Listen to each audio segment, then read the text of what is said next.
If this is in preparation for growth leading up to 2040, will we be sitting here again in 25 years talking about chipping away a little more of the Wasatch? What's the plan after 2040?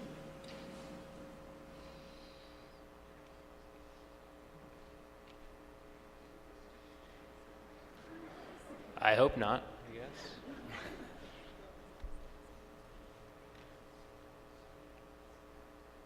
I think from my perspective, I'm hoping that these agreements will last longer.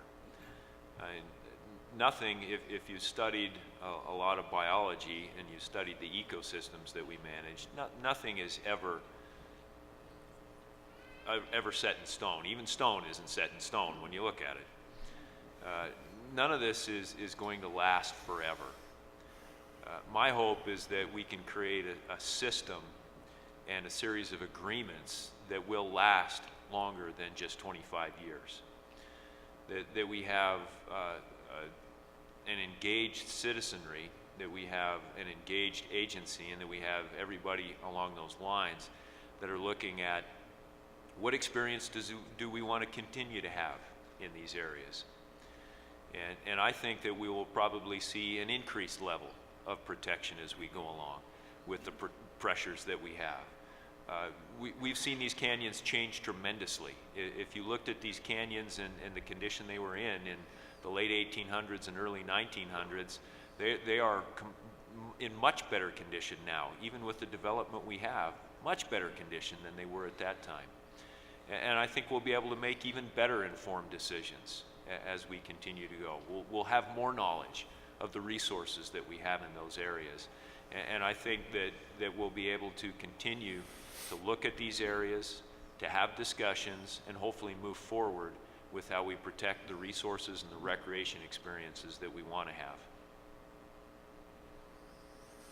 I think just to add to what Dave said, I think the reason we're all here is to come to some kind of resolution that prevents a continual chipping away and a continual argument about the future of these mountains.